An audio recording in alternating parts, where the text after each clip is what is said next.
As welcome to Suman TV. నేనైతే ఈరోజు ఒక స్పెషల్ పర్సన్ని మీకు పరిచయం చేయబోతున్నాను. ఆమె ఎవరో కాదు, 100 ఇయర్స్ యంగ్ లేడీ శేషమ్మ గారు. 100 ఇయర్స్ అంటున్నాను, యంగ్ లేడీ అనుకుంటున్నారా? సో మీరు చూస్తే నిజంగా ఆశ్చర్యపోతారు. నేను అన్ని మాటలు నిజమే అని కూడా ఒప్పుకొని తీరాల్సిందే.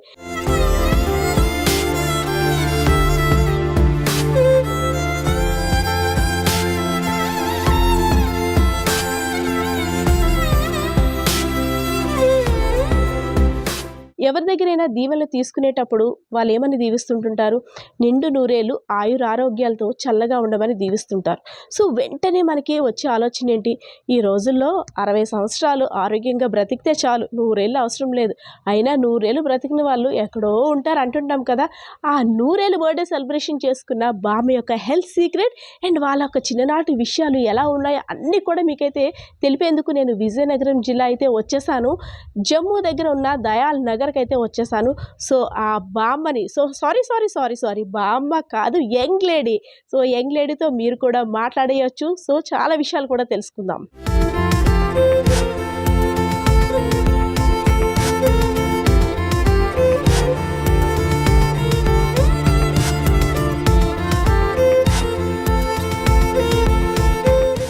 Yes, 100 years young lady Seshamma garu ఉన్నారు కదా. సో నిన్ననే బర్త్డే. కుమారి శేషమ్మ కుమారియా? శైలకుమారి శేషకుమారి. అమ్మో, అసలు ఒక్క పదం కూడా మిస్టేక్ చదివితే ఒప్పుకోవట్లేదు బామ్మగారు. సో శేషకుమారి గారు ఉన్నారు. నిన్ననే 100 ఇయర్స్ బర్త్డే సెలబ్రేషన్స్ కూడా చేసుకున్నారు. చూసారా ఎంత ప్రౌడ్ గా పట్టుకుంటున్నారో. నిజంగా ఇలాంటి వాళ్ళని ఇంటర్వ్యూ చేయడం మనందరం కూడా లక్కీ కదా. ఈ ఇంటర్వ్యూ చూసే వాళ్ళు కూడా లక్కీనే. అమ్మా, మీ ఫుల్ నేమ్ ఏంటి? మీ పేరు? ఫుల్ శైలమ్మ శేషమ్మ. పెళ్లి కానప్పుడు తర్వాత ఆయన త్రిపశుల్లో పనిచేశారు. అచ్చాదా శేషకుమారి. శేషకుమారి. మీ బర్త్డే ఎప్పుడైంది? నాది 1926. నిన్న పుట్టినరోజు అయింది కదా. ఏమిచ్చారు? పార్టీ ఏంటి? అన్ని పార్టీలు ఇచ్చారు. మరి మాకేది పార్టీ? ఇస్తాను. అవునా? శేషకుమారి గారు ఏం తింటారు? మార్నింగ్ అసలు ఎంతకు లేస్తారు నాకు చెప్పండి, మీ హెల్త్ సీక్రెట్. పొద్దున్నే తిన్ను, ఏమి 5 గంటలకి టీ తాగుతాను. 5 గంటలకి టీ తాగుతారు. తర్వాత పనులు ఉంటాను. పనుల? ఏం పనులు? చూడు ఇవన్నీ మీరే ఊడుస్తారా? మీరు ఈ పనులు మీరు చేస్తారు? ఒకరు కూర్చుని అన్ని చేస్తాము. అన్ని చేస్తారా? వామ్మో, అమ్మో, బామ్మగారు చాలా స్ట్రాంగ్ అనమాట. తర్వాత టిఫిన్ ఎందుకు తింటారు? 7:30 8 గంటలకి ఎదురుగుండా మా కొడుకున్నాడు కదా, ఆయన పట్టుకొస్తారు ఇడ్లీయో దోశ ఏదో ఒకటి. ఏమి ఇష్టం మీకు? ఇడ్లీ ఇష్టమా, దోశ ఇష్టమా, పూరి ఇష్టమా, ఏమి ఇష్టం? ఏది ఇచ్చినా ఇప్పుడు పట్టణ రొట్టి. రోటీయా? ఆయన ఎప్పుడు రొట్టి తినేవారు. ఆ రొట్టి, అన్నం, పప్పు, పులుసు అన్ని తినేవారు. డిపెండ్స్ 7 గంటలకు వెళ్తే రాత్రి 10 గంటలకు వచ్చేవారు. పొద్దున్న 7కి వెళ్ళి 10కి వచ్చేవారా? ఏం పేరు ఆయన పేరు? విశ్వనాథం. విశ్వనాథం. అమ్మో, అంత గట్టిగా చెప్తున్నారా? అలాగే పిలిచేవారా? ఏమని పిలిచేవారు? ఆయన పిలవడం లేదు, కళ్ళతో పిలవడమే. కళ్ళతో పిలవడమా? ఎలా పిలిచేవారు అప్పుడు? ఇలా అనేవారా? ఏదో ఒకసారి మా కోసం, ఒకసారి మా కోసం అనండి. అమ్మో, బాబా చాలా స్పీడ్ గురు. ఇప్పుడే అన్నారంటే అప్పుడు తాతగారిని రఫాడించేసేవారా? షేక్ ఆడిస్తారు. అన్ని తిరిగి వచ్చాము. తిరిగి వచ్చారు. అయితే తాతగారు మిమ్మల్ని లవ్ చేస్తారా, మీరు తాతగారు లవ్ చేస్తారా? ఎక్కడ ఎవరు లేడు. చూసి కళ్యాణం నాడు చూసాం. కళ్యాణం నాడు చూసుకున్నారా? కాదు, మీరు ఎంతవరకు చదువుకున్నారమ్మా? అసలు చదువుకోలేదు. మరి అస్సలు చదువుకోలేదా? ఇందులో ఉన్న వర్డ్స్ చదవండి. మీకు చూపిస్తాను. బామ్మ కళ్ళు ఎలా అంత బ్రైట్ గా పనిచేస్తున్నాయో. ఒకసారి మనం ఇది చదువుదాం. సరే, నేను ఒక పేజ్ ఇస్తాను. పేజ్ ని చదవండి. ఓకేనా? మీరే ఇది చదువుతారా? ఇది చదవండి. శరీరంలో ఉమ్, భావ్యాగతమైన ఉమ్, అర్థమైన కులక కులమత ఉమ్, విసరి లేదు. ఉమ్. గట్టి గ్రంథము ఓ, లభం శర్మ ఆ, శర్మ. వ్యాపించినది ఉమ్. వస్తుంది. వామ్మో! చూసారా? అసలు ఎంత చక్కగా చదువుతున్నారో. ఇలాంటి అక్షరాల్ని చదవడానికి గంట ప్రయత్నిస్తే గాని కనపడదు. కానీ బాబు నిజంగా గ్రేట్ కదా! మీరు ఒప్పుకుంటున్నారు కదా! ఇంకా చాలా విషయాలు బామ్మ మనతో చెప్తారు. ఓపిగ్గా విందాం. బామ్మ, మీకెంతమంది పిల్లలు? నాకు నలుగురు. నలుగురు. ఇద్దరు పోయారు, ఉమ్, ఇద్దరు ఉన్నారు. పాప, బాబా పిల్లలు? పెద్దది ఉమ్, ఆడపిల్ల. ఉమ్, అది డిఫెన్స్ లో పనిచేస్తుంది. ఉమ్, ఇది హైదరాబాద్ లో ఉంది. హైదరాబాద్ లో ఉన్నారు పెద్ద అమ్మాయి. అవునా? చిన్నమ్మాయి. చిన్న అమ్మాయి. పెద్ద అమ్మాయి ఎగో ఇక్కడ ఉన్నారు కదా. అయ్యా. అయితే ఇద్దరు పాపలు మీకు. వాళ్ళకి పిల్లలు ఉన్నారా? ఉన్నారు. పెద్దవాడికి ఇద్దరు ఆడపిల్లలు, చిన్నవాడికి కొడుకు కూతురును. మీ అమ్మాయికి అదే మీ ఇద్దరు పాపల్లో ఫస్ట్ ఆమెకి కొడుకు కూతురా? ఇద్దరు పాపలు. ఇద్దరు పాపలు. రెండో పాపకి కొడుకు కూతురు. మరి వాళ్ళకి పిల్లలు ఉన్నారా? మరి ఇప్పుడు చిన్నవాళ్ళు. చిన్నవాళ్ళు. సో మీ పాప, వాళ్ళ పాప, వాళ్ళ పాప అంటే 4 తరాలు. మీ పాప గారు, మీ పాపలిద్దరు, వాళ్ళకి పిల్లలు, వాళ్ళకి పిల్లలు. అంతేనా? అంతే. 4 తరాలు అన్నమాట. సో అందరూ వస్తుంటారా మిమ్మల్ని చూడడానికి? ఎవ్వరు రారు. పిల్లలు మనోళ్ళు ఎప్పుడు ఆడుకోలేదా? వస్తారు తొందరలో అయితే. హైదరాబాద్ లో ఉన్నారు. వాళ్ళ టైం బట్టి వాళ్ళు వస్తారు. టైమును బట్టి వస్తారు. కాదు, మీకు బోర్ కొట్టదా మరి? ఏ ఏదో పుస్తకం చదువుతాను. పుస్తకం డౌట్, మీరు చదువుకోలేదన్నారు, ఎంత చక్కగా చదువుతున్నారు. చదువుతున్నాను కదా, నాన్నగారు నేర్పారు. నాన్నగారు నేర్పించారా? అంటే స్కూల్ కి వెళ్ళలేదు, ఇంటి దగ్గర అలా పుస్తకాలు చదివేవారు. అవునా? సో అంటే మీకు బాగా మీ లైఫ్ లో హ్యాపీ అనేది ఎప్పుడు? హ్యాపీ డేస్ ఏంటి? హ్యాపీ పెళ్ళైనప్పుడు. అవునా? హ్యాపీగా ఉండేదా? తాతగారు బాగా చూసుకునేవారా? అలాంటి మనిషి లేరు. ఆయనంత మనిషి లేరు. చీరలు అన్ని కొనేవారా? చీరలు అన్ని కొనేవారా మీకు? అన్ని చేసేవారు. చీరలేమిటి మా ఏమ్మా చేసేస్తున్నా, ఏం కావాలి? మీరు అలాగా ఆలోచించి దిమ్గా ఉంటే ఏమ్మా అలా ఉన్నావు, ఏం కావాలి అని అడిగేవారా? అంటే పసి పాపలా చూసుకునేవారా తాతగారు మిమ్మల్ని? ఎందుకు సిగ్గుపడుతున్నారు? గుర్తొచ్చారా? సిగ్గుపడుతున్నారు.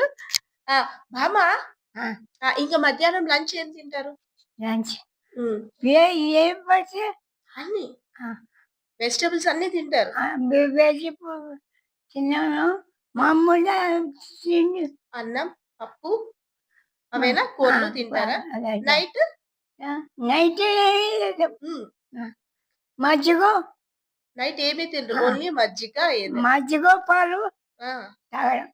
మీరు ఎన్ని పనులు చేస్తుంటుంటారు కదా, మరి మీకు ఆయాసం అవి ఏమైనా వస్తున్నాయి? ఏమి నిజమ్మా, అలా అంటే మే పని అంటారు కానీ ఏమీ అడగను. అన్ని అలా నించొని చేసుకుంటుంటారు నెమ్మదిగా, ఇల్లు ఓడవడం గట్రా చేసుకుంటుంటారు. అవునా? మీ క్లోజ్ ఫ్రెండ్ ఎవరు ఇక్కడ? ఎవరని చెప్పను, అంతమంది కావాలి. అందరూ ఫ్రెండ్సే. అందరూ వచ్చి ముచ్చట్లు చెప్తారా? ముచ్చట్లు అలాంటివి లేదు మా కోళ్ళలో. వచ్చి మామ ఏం బామ్మగారు ఏం అడుగుతారా? పరామర్శ ఏం చేయరా? చూడడానికి వచ్చాను అంటారు. ఓహో అంటారు. ఓహో, చూడడానికి వచ్చామండి అంటారు. ఓహో వచ్చారా అంటారా మీరు? అవునా? అంటే మీ అమ్మాయి తోటి ఏమైనా వచ్చేటప్పుడు ఏమైనా కావాలని చెప్తారా తినడానికి? అవి ఎదురుగుండానే ఉంది. ఆవిడ ఏమి చెప్పను. ఆ! అడగరేమి? అయితే ఆ బామ్మగారికి ఏ కోరికలు లేవన్నమాట. గుడ్ గర్ల్ అని. మీరు చాక్లేట్స్ ఏమో ఎక్కువ తింటున్నారని కంప్లెయింట్ వచ్చింది. వేపర్ బిస్కెట్స్ ఆ! తింటున్నారంట. వేపర్ బిస్కెట్స్, చాక్లేట్స్ తింటున్నారంట. బిస్కెట్ తింటాను. బిస్కెట్ తింటున్నారు కదా! ఆ! కంప్లెయింట్ ఆయన వచ్చింది. పట్టుకొచ్చాడు. ఒంట్లో బాగోలేదని అతను. హుహు. తీసుకొచ్చారా? ఏ బిస్కెట్లు ఏమీ లేవు. ఏదో టిఫిన్ తినాలి అని మధ్యాహ్నం గాని లేదు. టీవీ చూస్తుంటుంటారా? హ్మ్. అవేమి చూడరా? టీవీ ఏమి చూడరా? బామ్మగారు సెంచరీ కొట్టారంటే, ఆమె వెనకాతల వాళ్ళ ఫ్యామిలీ మెంబర్స్ ఉన్న సపోర్ట్ చూస్తే నిజంగా ప్రతి ఒక్కరు కూడా అభినందించాల్సిందే. సో, వాళ్ళ ఫ్యామిలీ మెంబర్స్ అందరూ బామ్మగారికి ఏ టైంకి ఏం కావాలని అరేంజ్ చేయడంలో మాత్రం దేనికి తగ్గరనమాట. సో, వాళ్ళ పెద్దమ్మాయి అండ్ అల్లుడు గారు, అదే విధంగా వాళ్ళ అబ్బాయి అండ్ కోడలు, మేనకోడలు. సో, వీళ్ళంతా బామ్మకి ఏం కావాలన్నా అసలు బామ్మగారికి ఎవరి సపోర్ట్ కూడా అవసరం లేదు అని ఆమె కూడా చెప్పేసారు. కానీ పెద్ద వయసు కాబట్టి ప్రతీదీ దగ్గరుండి చూసుకోవాల్సిన బాధ్యత వాళ్ళకుంది కాబట్టి, సో వాళ్ళంతా కూడా వెనకాల నుండి అంతా అబ్జర్వ్ చేస్తారు. బామ్మ పనికి ఎవ్వరు కూడా అడ్డు చెప్పరంట. సో మాట్లాడదాం. అమ్మ నమస్తే అమ్మ. నమస్తే. ఎలా జరిపారు అమ్మ బర్త్‌డే సెలబ్రేషన్స్? చాలా జరిపారండి. అమ్మ మీ గుడ్ నేమ్ అమ్మ? నా పేరు యోగేశ్వరి. యోగేశ్వరి గారు. బామ్మ సెంచరీ దాటేసారు. అసలు ఈ రోజుల్లో ఎవరో ఎక్కడో ఊర్లో ఎక్కడో ఒకళ్ళుంటారు కదా! సో, అలాంటిది బామ్మగారు ఇంత యాక్టివ్‌గా ఉన్నారు. నిజంగా మనం అదృష్టవంతులం. ఆవిడని చూసి చాలా నేర్చుకోవాలి. నిజమేనా? అవును. నిజమే.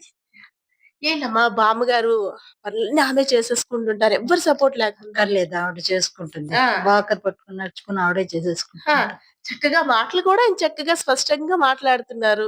లైక్ అంటే చిన్న పిల్లలు మాట్లాడేటట్టు బుద్ధిగా మాట్లాడుతున్నారు. ఫోను చేస్తుంటుంటారా? మీరు హైదరాబాద్‌లో ఉంటారా? నేను హైదరాబాద్‌లో ఉంటాను. హ్మ్. ఫోన్ చేస్తాను. హ్మ్. ఇప్పుడు కొంచెం శక్తి తగ్గింది కానీ మనకి ఫోన్‌లో కూడా మాట్లాడేది. హ్మ్. అడుగుతారా? మీరక్కడున్నారు కదా! వచ్చేటప్పుడు ఇవి తెండి, అవి తెండి అని ఏమైనా అడుగుతారా? ఆ! వచ్చిన తర్వాత ఏం కబుర్లు చెప్తారు? కూర్చుని ఎలా ఉన్నారు ఏంటి అని అడుగుతుంది. ఆ! అంతే, అక్కడ కూర్చుని తన ఎదురుగుండా కూర్చుంటే ఏదో మాట్లాడుతుంది. చిన్నప్పుడు విషయాలన్నీ గుర్తు చేస్తుంటారా? లేదు. సో, అమ్మ ఏ ఇయర్‌లో మీకు తెలిసినంత అంటే మనం అప్పట్లో డేట్ ఆఫ్ బర్త్‌లు అవన్నీ కొంచెం సేకరించడం అన్నీ కష్టం. మీకు తెలిసి అమ్మ ఏ ఇయర్‌లో జన్మించుంటారు? 1926 అండి. 1926 హ్మ్. 100 years birthday April 1. April 1 100 years birthday నిన్న జరిగిందనమాట. అంటే 100 ఎంటర్ అయింది. ఆ! 99 కంప్లీట్ అయిపోయి 100లోకి ఎంటర్ అయింది. ఓకే. ఓకే.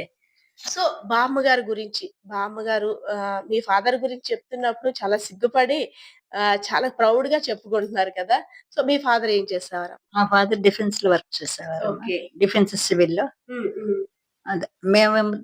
మామూలుగా మా చదువు అదే కదా! హ్మ్. అంతే. హ్మ్. సో, బామ్మగారు ఎంకరేజ్ చేసేవారా? అంటే ఇప్పుడు ఓకే. అప్పట్లో ఆడపిల్లలకి చదువెందుకు? ఆడపిల్లలు ఇంట్లో ఉండాలి అనే విధంగా అప్పటి రోజుల్లో ఆలోచించేవారు. కానీ ఆ టైంలో మీరు రిటైర్డ్ టీచర్ కదా! ఆ టైంలోని అంత ఎంకరేజ్ చేసారంటే చాలా గ్రేట్. అంటే అమ్మగారు నిజంగా మనం చాలా మంది ఇన్‌స్పిరేషన్‌గా తీసుకోవాలి. అప్పట్లో ఏంటంటే బాల్య వివాహాలు, పిల్లలకి పెళ్ళిళ్ళు చేసేసామా మన బాధ్యత తీరిందా. కానీ అలా కాకుండా కూడా మీరందరూ లైఫ్ సెటిల్ అవ్వాలని బామ్మగారు ప్లాన్ జేసుకున్నారు కదా! అప్పుడు. అవును. అవునండి. హ్మ్. మీ అమ్మగారి గురించి చెప్పాలంటే మీరేం చెప్తారు? ఏముంది, ఆవిడలాంటి మనిషి ఉండదు. చాలా హ్మ్. గ్రేట్. హ్మ్. మమ్మల్ని మంచిగా తీర్చిదిద్దారు. మేము ఈ స్థితిలో ఉండడానికి వాళ్ళే కారణం కదా! అమ్మ, నాన్నగారే. మీ ఫేవరెట్ హీరో ఎవరండి? హ్మ్. హీరో ఎవరు? Favourite hero? నాకెవరు హీరో ఏం కాదు. మీరప్పుడు సినిమాలు చూసారా? లేదు. 2, 3 చూసాము. ఆ! 2, 3 చూసారా? అందులో హీరో ఎవరైతే? హీరో హనుమంత. వీడు ఎన్టీ రామారావు. ఎన్టీ రామారావు గారు. అంటే ఎన్టీ రామారావు గారు తెలుసు. హీరోయిన్ ఎవరు? ఆ? హీరోయిన్ ఎవరు? హీరోయిన్ ఎవరు? జ్ఞాపకం లేదు. జ్ఞాపకం లేదు. అంటే హీరో జ్ఞాపకం ఉన్నారనమాట. యెస్. అన్నాను కదా! ఈ రోజుల్లో ఎవరైనా వయసు మళ్ళిన వారు ఏదైనా విషయం చెప్తే చాలా మంది చిరాకు పడిపోతుంటారు. అబ్బా! ఏంటో ముసలమ్మ అలా వాగుతుంది, ఇలా వాగుతుంది, మాట్లాడుతుందని చాలా మంది అంటే అందరూ కాదు కొంతమంది విసుగు పుట్టి అటువైపు చూడనేనా చూడరు. మనం చాలా పరిస్థితులు చూసాం. సో, అవన్నిట్లికి భిన్నంగా సార్ ఉన్నారు కదా! బామ్మగారికి కొడుకు వరుస అవుతారు. దగ్గరుండి అన్నీ చూస్తారనమాట. పొద్దున్నుండి సాయంత్రం వరకు బామ్మగారికి ఏం కావాలి? ఎలా ఫోన్ చేయడం లేటు. నేనున్నాను నీకెందుకు అనేసని వచ్చి ఆమెకి ఏం కావాలో అన్నీ చేసి అప్పుడు మళ్ళీ ఇంటికి వెళ్తూ ఉంటారు. సార్ నమస్తే అండి. నమస్తే అండి. ఎలా జరిగాయి బామ్మగారి బర్త్‌డే సెలబ్రేషన్స్ దగ్గరుండి మీరు కూడా అంటే మీ దయ వల్ల ఇదంతా జరిగిందనుకోవచ్చా? మా అసోసియేషన్ యాక్టివిటీస్‌లో ఇది వన్ ఆఫ్ ఫాల్ట్ అంతే. ఆ! ఎందుకంటే ఇంకా బికాజ్ ఓల్డ్ లేడీ కదా! మొదటి నుంచి మా దగ్గర మా అమ్మని నమ్ముకొని మా డివోటీస్‌తో పాటు వచ్చి మాతో హ్మ్. ఒక గ్రాండ్ మదర్ లాగా అందరి దగ్గర ఉండి మా అమ్మగా పిలవబడేది అందరి దగ్గర. She does lot of service. ఆవిడకి ఒప్పుకున్నంత కాలం కూడా లాస్ట్ మినిట్ వరకు కూడా చేసింది. హ్మ్. ఈ మధ్య లాస్ట్ 5-6 ఇయర్స్ బ్యాక్ కొంచెం లెగ్ ఇది అవ్వడం వల్ల ఆవిడ she is unable to move. హ్మ్. అయినా కూడా వీల్ చైర్ అది పట్టుకోవడం, దీంతో వెళ్ళడం కూడా ఇప్పటికీ కూడా ఆవిడ యాక్టివ్‌గా మొన్నటి వరకు లాస్ట్ 2 మంత్స్ వరకు షీ వాస్ వెరీ యాక్టివ్. హ్మ్. ఏదైనా సరే ముందుండేది. సలహాలు ఇవ్వడం గాని, జనరల్‌గా ఓల్డ్ లేడీ గనక అంచేత ఆవిడకి ఇదున్నా మరి ఎప్పుడు కూడా ఎవరికీ ఇబ్బంది పెట్టలేదు. హ్మ్. అంటే దట్ ఈస్ గ్రేట్. ఎవరైనా అంటే ఏదో అయిపోయింది, నాకు అది అయిపోతుంది, ఇది అయిపోతుంది, నాకు యెస్. అది చేయలేదు, ఇది చేయలేదు అని అనడం గాని, పిల్లలు రాలేదు, చూడలేదు అని అనడం కూడా గాని, వాళ్ళొచ్చారు, వస్తున్నారు, వెళ్తున్నారు, చూస్తున్నారు, వెళ్తున్నారు. చేత she is almost she is happy. హ్మ్. అంటే వాళ్ళతోటి వాళ్ళ బంధాలు వాళ్ళకుంటాయి గదా! అంచేత వాళ్ళ పిల్లలు వాళ్ళ బర్డెన్స్ ఉంటాయి. అయినా గూడా షీ నెవర్ ఫెల్ట్ అదే ఎప్పుడు అనుకోలేదు. అయ్యా! నా పిల్లలు నన్నొదిలేశారు. నేను హ్మ్. ఒంటరైపోయాను. నన్నెవరు చూడటం లేదని లేదు. అంటే లైఫ్ ఎంజాయ్ చేస్తున్నారు ఆమె కూడా. She self sufficient moreover. Yes. ఎంచేతంటే బికాజ్ షీ డిపెండ్స్ ఎంప్లాయీస్ తాలూకా పెన్షనర్ గనక హ్మ్. అంచేత ఫ్యామిలీ పెన్షనర్ గనక ఎవరి దగ్గర దేహి అని చేయి చాచాల్సిన అవసరం ఆవిడకి లేదు. యెస్. అలా అని మేమేదో తెచ్చేసి ఆవిడకి ఎంత మా డబ్బులు అదే ఖర్చు సార్ పెట్టి ఫైనాన్షియల్ సపోర్ట్ కన్నా మనమున్నామని ధైర్యం ఏదైనా కష్టాన్ని షేర్ ఆవిడ చేసుకోవడానికి. అది కూడా షేర్ చేసుకుంటుంది కదా! ఆ! అంచేత ఆవిడ యెస్. ఒకవేళ ఆవిడ తాలూకా ఏదున్నా ఎంత తిన్నావు? ఏం ఖర్చు పెట్టావు? ఏమని ఆవిడకి కావాల్సింది అడగడం, మేము ఇవ్వడం అంతే దట్స్ ఆల్. యెస్. ఎంత ఖర్చు పెట్టావు? ఏం చేసావు? ఆవిడకి అవన్నీ అనవసరం. ఆవిడకి డబ్బు అన్న కాపీనని లేదు. అయ్యో! నాకెంతొస్తుంది? ఎంతవుతుంది? ఎంత ఖర్చవుతుంది? ఏం కావాలి? ఆవిడ ఏం కావాలంటే తెచ్చిపెట్టడం యెస్. అంతవరకే మా బాధ్యత. దానికి తగ్గట్టు మాకు కూడా భగవంతుడు అవకాశం ఇచ్చాడు. మేము చేయడానికి సేవ చేయడానికి అవకాశం ఇచ్చాడు. నాట్ ఫైనాన్షియల్‌గా ఇది కాకపోయినా ఆవిడ సెల్ఫ్ సఫిషియెంట్ గాను వెరీ హ్యాపీ. అది కూడా మెయిన్ రీజన్. అదే గాని మనం రూ. 10 పెట్టామనుకోండి నౌ-ఏ-డేస్ అయ్యో! ఆ! పెట్టేస్తున్నాం అని మన ఫ్యామిలీ మెంబర్స్ ఫీల్ అవ్వడం అంతే గాని, అంతే. అదర్‌వైజ్ పబ్లిక్ గూడా ఇదవ్వడం గాని ఉంటుంది. అదేమీ లేదు. ఆవిడే రూ. 10 ఎవరికైనా ఇచ్చే మనిషే గాని ఆవిడ ఎవరి దగ్గర కక్కుర్తి పడే మనిషి కాదు. హ్మ్. అలాగే సేవ గూడా అందరూ ఇండివిడ్యువల్‌గా చేసింది. ఎవరెవరికి సెల్ఫ్ సాటిస్ఫాక్షన్ ఇదంతా గూడా ఆవిడకే ఇది. మోర్ ఓవర్ బుక్ రీడింగ్ ఒకటి ఆవిడకి ఎక్కువ ఇంట్రెస్ట్ ఎక్కువ బాగాను. చదువుతారా బుక్స్? Number of books. ఆ! మా కోడలు ఇక్కడే ఉంది. ఆవిడ ఆ పిల్లకి బాగా ఇంట్రెస్ట్. హ్మ్. హ్మ్. అలా బుక్స్ తేవడం ఏంటి చదువుతూ ఉంటుంది. అట్లా రోబో దీనిలో తిప్పేస్తుండడమే ఆ! ఇలా పేజీలు. ఇలా చూసి చాలా చదివేస్తా క్విక్‌గా ఉంటారు. చదువుకుంటుంది ఆవిడ. ఇంటర్నల్‌గా బాగా చదివే మనిషి. ఆ! పైకి చదవలేకపోయినా మెజాలని మనిషి ఆ! సత్యమే జయం. ఆ! ఎప్పుడు యెస్. ఎవరిని అడగకూడదు. నీకున్న దాంట్లో నువ్వు తినాలి. ఆ? లేకపోతే మానేయాలి. అమ్మా మేడం పెట్టు అని అడగాలి. అంతేగాని దొంగతనంగా తీయడం చాలా తప్పు. అంటే డిమాండ్ చేయకూడదు. మనకి ఉన్నంతలో తినాలి. ఆవిడ ఏం కావాలంటే తెచ్చావు? ఏం ఆ! పెట్టినా కావాలంటే అమ్మ ఇది నాకు ఇది నచ్చదు. కావాలి అని అడగాలి. అంతేనా? వ్యూయర్స్ చూసారు కదా! నేను ఇందాకల ఏమని చెప్పాను? యంగ్ లేడీ అని చెప్పాను కదా! నిజమే కదా! యంగ్ లేడీనే కదా! 100 ఇయర్స్ యంగ్ లేడీ శేషకుమారి గారి లైఫ్ హిస్టరీనంతా కూడా మీరు విన్నారు. సో, మన శేషకుమారి గారు డబుల్ సెంచరీ బర్త్‌డేస్ కూడా చేసుకోవాలి అని మనం సుమన్ టీవీ ద్వారా కోరుకుందాం. కెమెరా పర్సన్ బాలకిషోర్‌తో పద్మ, సుమన్ టీవీ, విజయనగరం.